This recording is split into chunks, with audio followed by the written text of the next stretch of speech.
Hello friends, இந்த Photoshop டியூட்டோரியலில் ஃபோட்டோஷாப்பில் இருக்கிற பேசிக் டூல்ஸை பற்றியும் அப்புறம் அதை எப்படி யூஸ் பண்ணுறதுன்னு பற்றி பார்க்க போகிறோம். ஃபோட்டோஷாப் வந்து சுத்தமாக தெரியாது, ஆனால் கற்றுக்க ஆசையாக இருக்குதுன்னு நினைக்கிறவங்க இந்த ஃபோட்டோஷாப் டியூட்டோரியலை பார்த்து கற்றுக்கலாம். ஃபஸ்ட்டு வந்து நான் இப்போ ஃபோட்டோஷாப் டியூட்டோரியலை நான் ஓப்பன் பண்ணி வச்சுருக்கேன். இங்கே மேலே இருக்கிறது பார்த்திங்கன்னா மெனு பார். இங்கே மெனு பாரில் வந்து ஃபைல், எடிட், இமேஜ் அப்படி இருக்கும். அடுத்தது வந்து உங்களுக்கு ஆப்ஷன்ஸ் பார். இங்கே லெஃப்ட் சைடு இருக்கிறது பார்த்திங்கன்னா இங்கே டூல் பார் இருக்குது. இந்த டூல் பாரில் வந்து மேலே ஒரு சின்ன ஆரோ மார்க் இருக்கும். இங்கே கிளிக் பண்ணிங்கன்னா இது 2 காலமாக மாறும். ஸோ ஃபோட்டோஷாப்பில் ஒர்க் பண்ணும்போது உங்களுக்கு எது ஈஸியாக இருக்கோ அந்த மாதிரி வச்சுக்கலாம். மறுபடியும் கிளிக் பண்ணிங்கன்னா பாருங்கள், இங்கே சிங்கிள் காலமாக மாறிடுது. இப்போ இந்த ஆப்ஷன்ஸ் பார் வந்து இங்கே நம்ம எந்த டூலை செலக்ட் பண்ணணுமோ அதுக்கேற்றபடி இந்த ஆப்ஷன்ஸ் மாறும். இப்போ பாருங்கள், நான் கிரேடியன்ட் டூல் செலக்ட் பண்ணால் அதுக்கேற்றபடி ஆப்ஷன்ஸ் இங்கே மாறி இருக்கும். இங்கே பாருங்கள், ப்ரஷ் டூல் செலக்ட் பண்ணால் அதுக்குண்டான ஆப்ஷன்ஸ் வந்து மாறி இருக்கும். இப்போ இந்த டூல் பாரில் வந்து லாஸ்ட்டில் வந்து இங்கே பாருங்கள், ஸ்க்ரீன் மோடு நம்ம செலக்ட் பண்ணிக்கலாம். இப்போ இருக்கிறது ஸ்டாண்டர்ட் ஸ்க்ரீன் மோட்.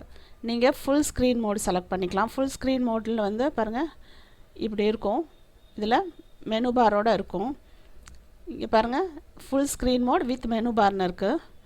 அடுத்தது வெறும் ஃபுல் ஸ்க்ரீன் மோட்னா நமக்கு எந்த மெனு பார், டூல் பார் எதுவுமே இருக்காது. பாருங்கள், இந்த மாதிரி தான் கிடைக்கும்.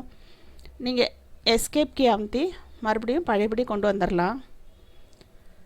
நெக்ஸ்ட் வந்து இந்த டூல் பாரில் வந்து பாருங்கள், இந்த ஒரு பாக்ஸ்லேயும் சின்ன சின்ன ட்ரையாங்கிள் இருக்குது. அதோட மீனிங் வந்து அதில் வந்து இன்னும் அடிஷ்னல் டூல்ஸ் இருக்குதுன்னு அர்த்தம். இங்கே பாருங்கள், கிளிக் பண்ணி பார்த்தீங்கன்னா உங்களுக்கு தெரியும். இங்கே பாருங்கள், லாசோ டூலில் வந்து பாலிகனல் லாசோ டூல் இருக்குது, மேக்னெட்டிக் லாசோ டூல் இருக்குது. இங்கே வந்து செலெக்ஷன் டூலில் குயிக் செலெக்ஷன் இருக்குது, மேஜிக் வாண்ட் இருக்குது. க்ராப் டூல் பார்த்திங்கன்னா crop tool, perspective crop tool, slice tool, இந்த மாதிரி அடிஷ்னல் டூல்ஸ் இருக்குது. இந்த ட்ரையாங்கிளோட மீனிங் வந்து இதுக்குள்ளே அடிஷ்னல் டூல்ஸ் இருக்குதுன்னு அர்த்தம். இந்த டூல் பாரில் வந்து நீங்கள் பார்த்தீங்கன்னா இப்போ கீபோர்டில் ஹெச் கீ அமுத்துனீங்கன்னா உங்களுக்கு பாருங்கள் ஹேண்டு கீ செலக்ட் ஆகிருக்கும். அதேமாரி டி கீ அமுத்தி பாருங்கள், டி அமுத்துனீங்கன்னா இந்த டெக்ஸ்ட் கீ வந்து செலக்ட் ஆகிருக்கும். எல்லாம் அமுத்துனீங்கன்னா இது பாருங்கள் லாசோ டூல் செலக்ட் ஆகிருக்கும். அந்த மாதிரி உங்களுக்கு நிறைய ஷார்ட்கட்ஸ் இருக்குது. இப்போது நான் ஒரு இமேஜ் ஓப்பன் பண்ணி வச்சுருக்கேன். இதை வந்து டாக்குமெண்ட் விண்டோன்னு சொல்கிறோம். இந்த டாக்குமெண்ட் விண்டோவை நம்ம வந்து ட்ராக் பண்ணி கொண்டு வர முடியும். பாருங்கள், இங்கே கிளிக் பண்ணி எப்படி மெதுவாக ட்ராக் பண்ணிங்கன்னா இப்படி கொண்டு வர முடியும். பாருங்கள், இதில் மினிமைஸ், மேக்ஸிமை, க்ளோஸ் பட்டன் இருக்குது. அடுத்தது டாக்குமெண்ட் விண்டோக்கு கீழே பார்த்திங்கன்னா இது வந்து நம்ம ஸ்டேட்டஸ் பார்னு சொல்கிறோம். இந்த ஸ்டேட்டஸ் பாரில் வந்து ஜூம் ஆப்ஷன்ஸ் இருக்குது. இங்கே பாருங்கள், இப்போ 100 இருக்குது. இதை வந்து 50 கொடுத்தா பாருங்கள் 50யாக மாறி இருக்கும். இதில் வந்து நம்ம ஜூமோட அளவு நம்ம செலக்ட் பண்ணி என்டர் கொடுத்துடலாம். அதே மாதிரி இங்கே இருக்கிற சின்ன ட்ரையாங்கிள் செலக்ட் பண்ணிங்கன்னா இங்கே பாருங்கள், இதில் இருக்கிற ஸ்டேட்டஸ் பாரில் இருக்கிற ஆப்ஷன்ஸ் தெரியும். நீங்கள் இந்த விண்டோவை மெதுவாக மேலே ட்ராக் பண்ணி இங்கே கொண்டு போய் வச்சிங்கன்னா மறுபடியும் பழையபடி ஆயிரும். இதை வந்து நம்ம ஒர்க் ஸ்பேஸ் சொல்கிறோம்.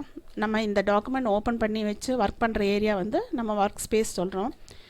இந்த ஒர்க் ஸ்பேஸ் வந்து பாருங்கள், நமக்கு என்ன தேவையோ அது பிரகாரம் நம்ம செலக்ட் பண்ணிக்கலாம். இங்கே பாருங்கள், எசென்ஷியல் இருக்குது. நீங்கள் வந்து பெயிண்டிங் செலக்ட் பண்ணால் பெயிண்டிங் உண்டான பேலட்ஸ் ஓப்பன் ஆகிருக்கும். இங்கே ஃபோட்டோகிராஃபினா அதுக்கு தேவையான பேலட்ஸ் வந்து ஓப்பன் ஆகிருக்கும். பொதுவாக நம்ம எசென்ஷியல் வச்சு நம்ம ஒர்க் பண்ண போகிறோம். ஸோ இங்கே இருக்கிறது வந்து நம்ம பேலட்ஸ்னு சொல்கிறோம். இந்த பேலட் பார்த்திங்கன்னா இங்கே பாருங்கள், இது கலர் பேலட், இங்கே ஸ்வாட்சஸ் பேலட், இங்கே பார்த்திங்கன்னா இங்கே பாருங்கள் ஹிஸ்ட்ரி பேலட். இந்த மாதிரி நீங்கள் கிளிக் பண்ணிங்கன்னா உங்களுக்கு பேலட் ஓப்பன் ஆகும். இதை க்ளோஸ் பண்ணால் இந்த சின்ன ஏரோ மார்க்கில் கிளிக் பண்ணிவிட்டு நீங்கள் க்ளோஸ் பண்ணிக்கலாம். நீங்கள் பேலட்ஸ் வந்து இங்கே விண்டோவில் கூட போய் ஓப்பன் பண்ணலாம். இங்கே பாருங்கள், இங்கே ஸ்டைல் செலக்ட் பண்ணிங்கன்னா உங்களுக்கு இங்கே ஸ்டைல் பேலட் வந்து ஓப்பன் ஆகிருக்கும். ஸோ ஃப்ரெண்ட்ஸ், இந்த டியூட்டோரியலில் வந்து இந்த ஃபோட்டோஷாப்பில் இருக்கிற பேசிக்காக என்னெல்லாம் இருக்குதுன்னு பார்த்தோம். நம்ம வந்து பேலட்ஸை பற்றி டீட்டெயிலாக அடுத்த டியூட்டோரியலில் பார்க்க போகிறோம். இந்த டியூட்டோரியல் வந்து உங்களுக்கு புரிஞ்சிருக்குன்னு நினைக்கிறேன். தேங்க்யூ ஃபார் வாட்சிங்.